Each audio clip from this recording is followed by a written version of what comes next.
Morning दोस्तों, कैसे हैं आप। आई होप कि आप अच्छे होंगे और अपनी परीक्षा की तैयारी जो है बहुत अच्छी तरह से कर रहे होंगे।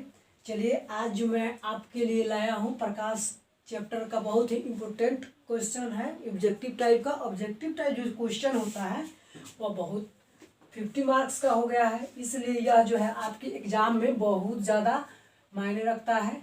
तो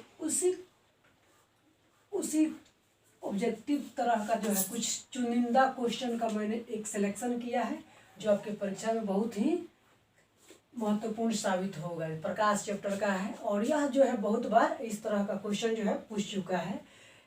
लाइट चैप्टर में जो है प्रकाश का वेग जो है वह प्रकाश के वेग से संबंधित है यह, और इसका प्रकाश का वेग जो है इसमें आपको विभिन्न माध्यम में प्रकाश का वेग कितना होता है यह जो है आपको बताएंगे हम।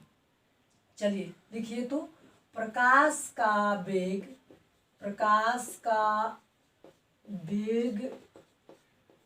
विभिन्न माध्यम में प्रकाश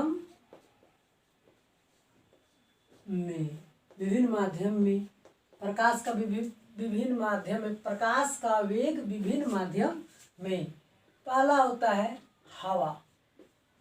हवा में या निर्वात में प्रकाश का वेग जो है आपको 3 गुना 10 के पावर 8 मीटर प्रति सेकेंड होता है। उसी तरह पानी में पूछ सकता है, बहुत ही बार पूछता भी है ऐसा क्वेश्चन। तो पानी में प्रकाश का वेग जो है आपको पानी में होता है, आपको प्रकाश का वेग 2.25 गुना 10 के पावर 8 मीटर प्रति सेकेंड होता है। उसी प्रकार पूछता है, कांच में भी पूछ सकता है, कांच में प्रकाश का वेग कितना होता है। तो प्रकाश का वेग कांच में जो है आपको प्रकाश का वेग कांच में जो होता है आपको 2 गुना 10 के पावर 8 मीटर प्रति सेकेंड होता है। उसी तरह तारपीन का तेल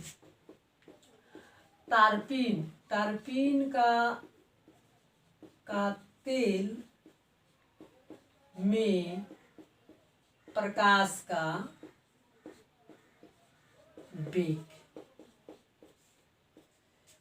का वेग तारपीन का तेल में होता है आपको 2.04 गुना 10 के पावर 8 मीटर प्रति सेकेंड होता है। उसी प्रकार आपको तारपीन का तेल नायलॉन में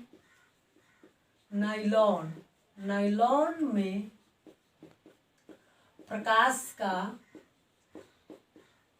वेग जो होता है 1.96 गुना 10 के पावर 86 मीटर प्रति सेकेंड होता है। आपको रॉक साल्ट में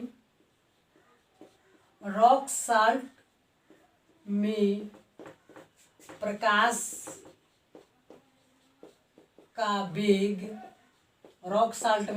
का वेग जो होता है आपको 1.96 गुना 10 के पावर 8 मीटर प्रति सेकेंड होता है। और एक बात जान लीजिए, प्रकाश के वेग के कारण ही क्या होता है, अपवर्तन की घटना होता है। प्रकाश का वेग विभिन्न माध्यम में अलग अलग होता है, जिस कारण जो है अपवर्तन की घटना हो जाती है। प्रकाश के वेग के कारण विभिन्न माध्यम में भिन्न होता है। अब चलिए इसको मिटाने हम जा रहे हैं, आप स्क्रीनशॉट ले लीजिएगा इसका, क्योंकि बहुत से क्वेश्चन हैं लिखवाने हैं जो आपकी परीक्षा में बहुत इम्पोर्टेंट है। और आप अपने परीक्षा के लिए अंधाधुंध जो आंख बंद करके कहीं भी नहीं सोचना है, कुछ भी नहीं सोचना है, तैयारी में जुट जाइए। एकदम करो या मरो की तरह जो है सोच लीजिए, विचार रखिए और एग्जाम में जो है एकदम तैयारी से जुड़ जाइए, बहुत बड़ा तैयारी से। अब देखिए, प्रकाश से संबंधित एक प्रकार का और क्वेश्चन पूछता है कि प्रकाश एक प्रकार का तरंग है। तो प्रकाश किस तरह का तरंग है, प्रकाश एक विद्युत चुंबकीय तरंग है। प्रकाश एक विद्युत चुंबकीय तरंग है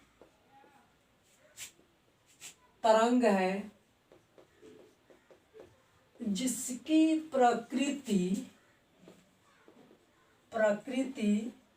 अनुप्रस्थ होती है।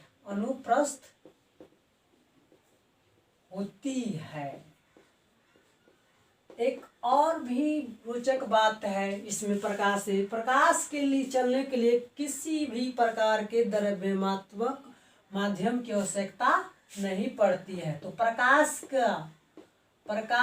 के गमन के लिए किसी द्रव्यात्मक यानी पानी ओनी वगैरह जो होता है द्रव्यात्मक माध्यम की आवश्यकता नहीं पड़ती है। प्रकाश के गमन के लिए किसी द्रव्यात्मक माध्यम की आवश्यकता नहीं होती है। अगला है आपको कि दर्पण से, प्रकाश में ही दर्पण पढ़ा जाता है। तो दर्पण, जैसे दर्पण पढ़ाए थे कि और दर्पण जो 3 तरह का होता है। एक जो होता है गोलीय दर्पण होता है, एक समतल दर्पण होता है, एक परवलयिक दर्पण होता है। तो गोलीय दर्पण को 2 भागों में बांट दिया गया है। एक जो है अवतल दर्पण होता है, एक उत्तल दर्पण होता है।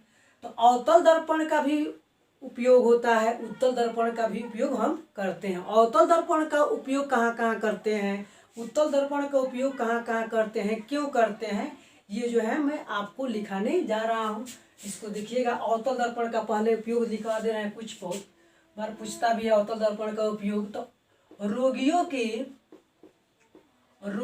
के कान, नाक, गला,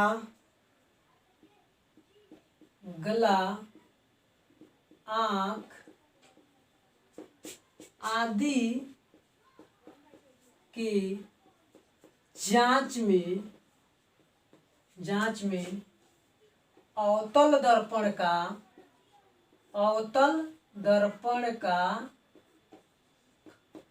उपयोग होता है।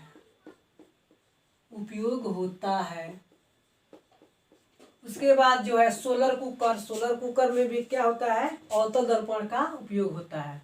तो सोलर मतलब क्या होता है, जो सूर्य से जो कुकर जो है जलता है उसी को सोलर कुकर कहा जाता है। सूर्य के प्रकाश में इसमें खाना बनता है। तो सोलर कुकर जो है,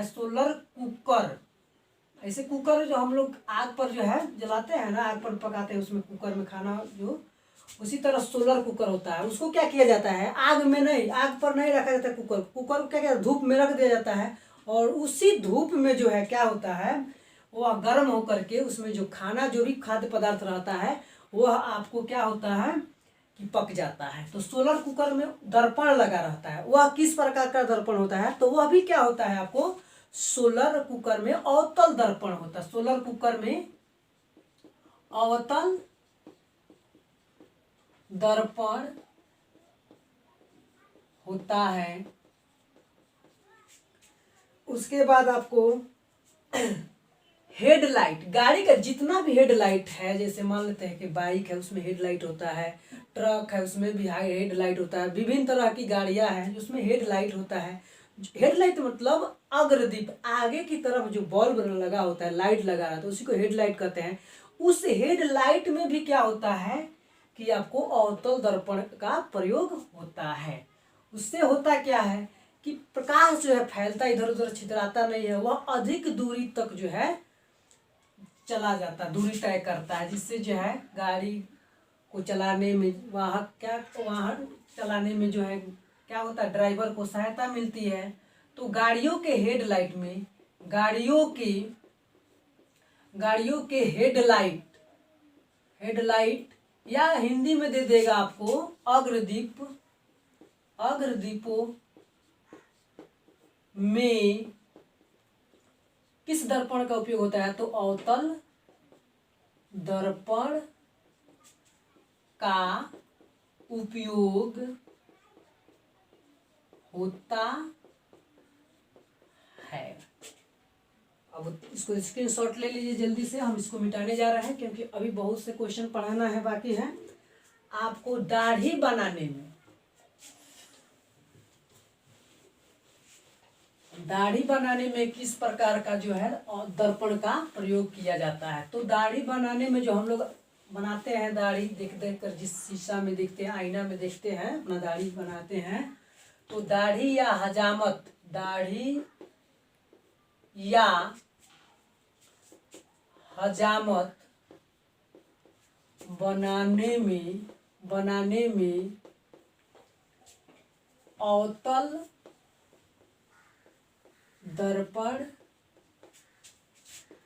का उपयोग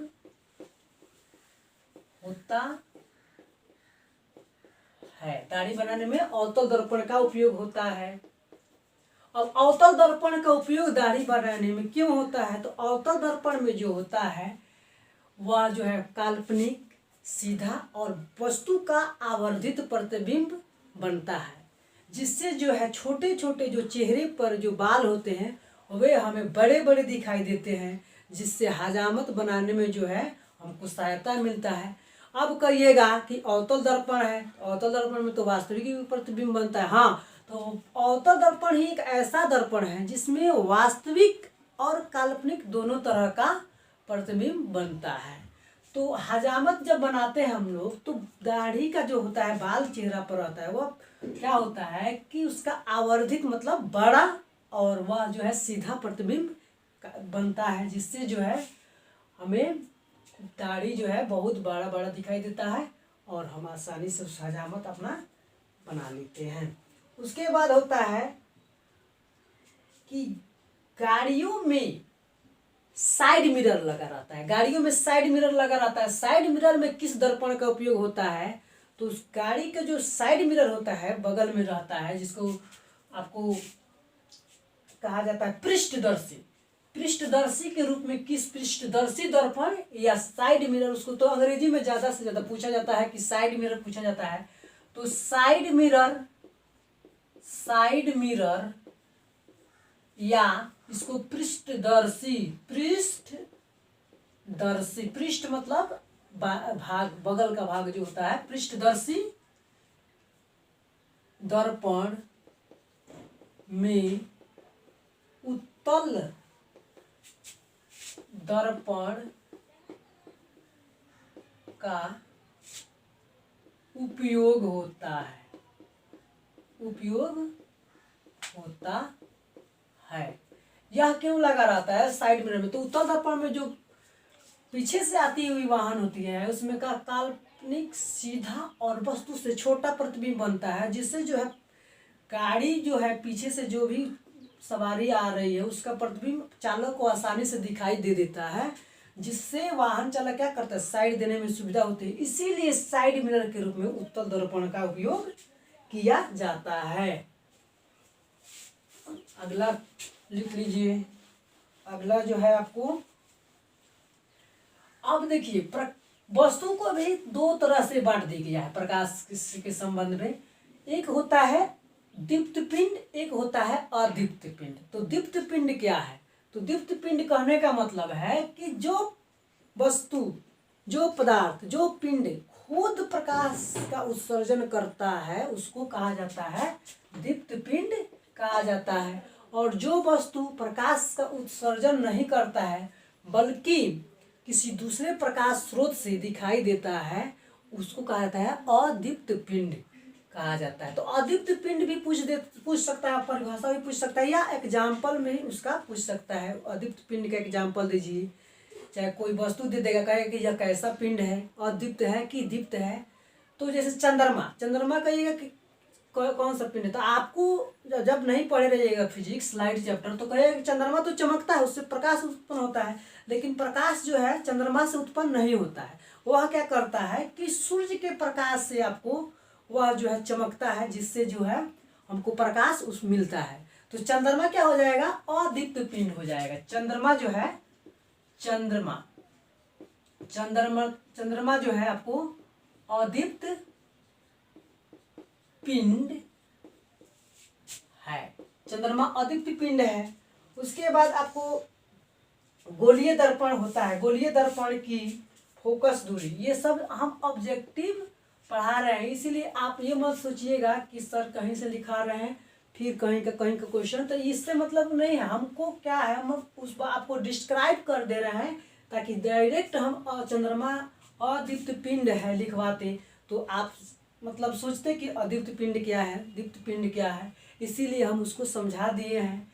लेकिन हमारा मेन जो मेनू है, आपको मेन जो मकसद है, ये अधिक से अधिक ऑब्जेक्टिव कवर कराना है। तो चंद्रमा क्या है? अदीप्त पिंड है। आपको दर्पण में दर्पण के ज्यामितीय केंद्र होता है। दर्पण के जैसे वृत्त का केंद्र होता है, उसी तरह दर्पण के भी ज्यामितीय केंद्र होता है। केंद्र को उसको क्या कहा जाता है? केंद्र को जो है ध्रुव कहा जाता है। ध्रुव कहते हैं। कोई पूछ रहा है कि दर्पण के ज्यामितीय केंद्र को क्या कहा जाता है? ध्रुव कहते हैं। इसे पी द्वारा सूचित करते हैं। पूछ देगा कि ध्रुव को किससे सूचित किया जाता है? तो पी द्वारा सूचित करते हैं। पी से ही काहे करते हैं? तो पी मतलब होता है, ध्रुव का स्पेलिंग होता है पोल का पहला अक्षर पी है, इसीलिए पी से जो है ध्रुव को सूचित किया जाता है। आइए आगे जो हम बढ़ते हैं, उसके बाद है जो आपको गोलीय दर्पण